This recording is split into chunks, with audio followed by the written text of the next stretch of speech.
రైతు సోదరులకు నా హృదయపూర్వక నమస్కారాలండి. 6 పళ్ళ మీద ఉందండి, 2 పెయ్య. మీరు గేదె పెయ్య యొక్క జున్ను పాలతో ఉందండి. గేదె పెయ్య యొక్క సనకొట్ట విధానం చూసుకొచ్చండి, వెనకాల సనకొట్ట విధానం కూడా చూసుకోండి. 4 పంచి పట్టినట్టు ఉంటుందండి సనకొట్లు కూడా. ఇప్పుడు జున్ను పాల మీద ఉందండి.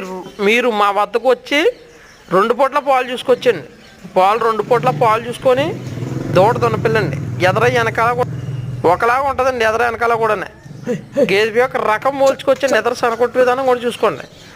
అలాగే బుర్ర రకం కూడా చూసుకొచ్చండి.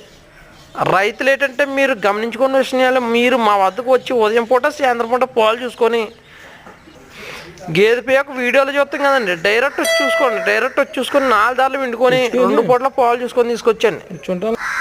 రైతులు ఏంటంటే గేదెల రకం పోల్చుకొని తీసుకోండి. రోజు మీద 10 లీటర్ల పాలు వద్దండి. మా ఛానల్ సబ్స్క్రైబ్ చేయండి, లైక్ చేయండి, షేర్ చేయండి ప్లీజ్ ఫ్రెండ్స్.